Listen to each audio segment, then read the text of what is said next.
It's now my great pleasure to ask Senator Eric Abetz, Leader of the Government in the Senate and Minister for Employment, to say a few words.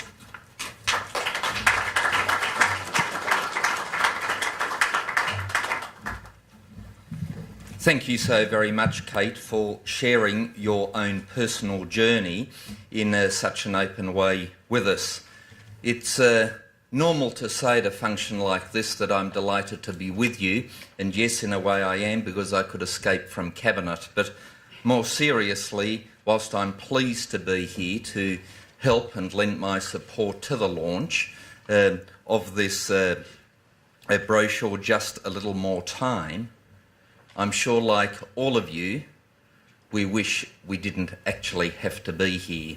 And I'm sure that is especially for those who have so generously shared their own personal story, not like Kate at the microphone, but I understand on film and also in the report that has been launched today.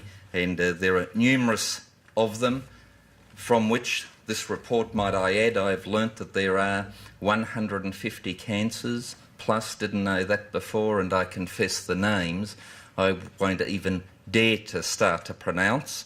And Kate, you did a fantastic job getting through all those names. And for my sister-in-law Sue, that's here, travelled all the way from Tasmania, might I add, to be in Darwin, but now is a resident in Darwin, to have come all the way here to also share her story is a great testament to her strength, her commitment and her desire, given her circumstances, to try to make a difference for others. And that, of course, is the reason that everybody who is included in the report has made their story known as well.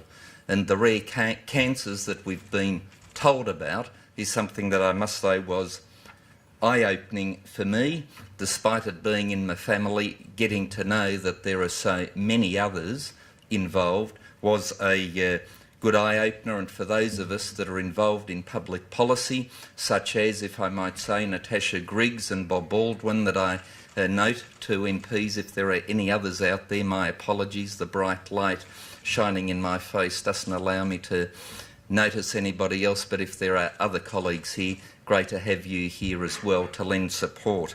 But one thing that I will read out to you tonight is, and as you might imagine, being a minister venturing into another portfolio, one has to be exceptionally careful that one does not promise or say things which might earn you the ire of a ministerial colleague.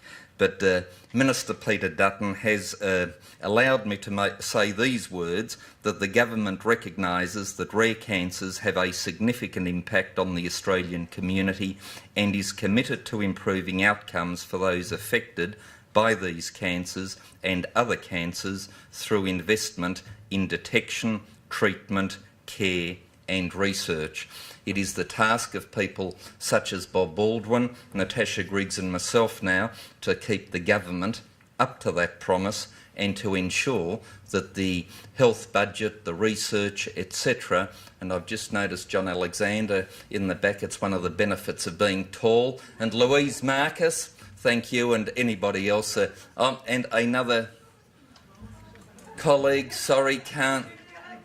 Senator Billick from my home state of Tasmania. As you can see, you're getting a good cross-section of your members of parliament here, all joining with you in the launch of this important report, which will hopefully inform government policy.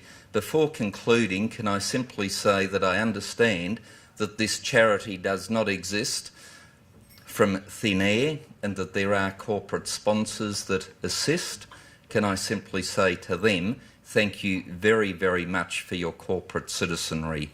But most importantly of all, can I say to Richard and Kate, thank you for your citizenry of not only being concerned about yourselves, but so many of your other fellow Australians, and willing to share your journey with us and trying to assist others and future generations of Australians to ensure that they don't have to go through what you have done in your journey. So, in concluding, can I ask that you put your hands together for the fantastic effort of Richard and Kate Barnes.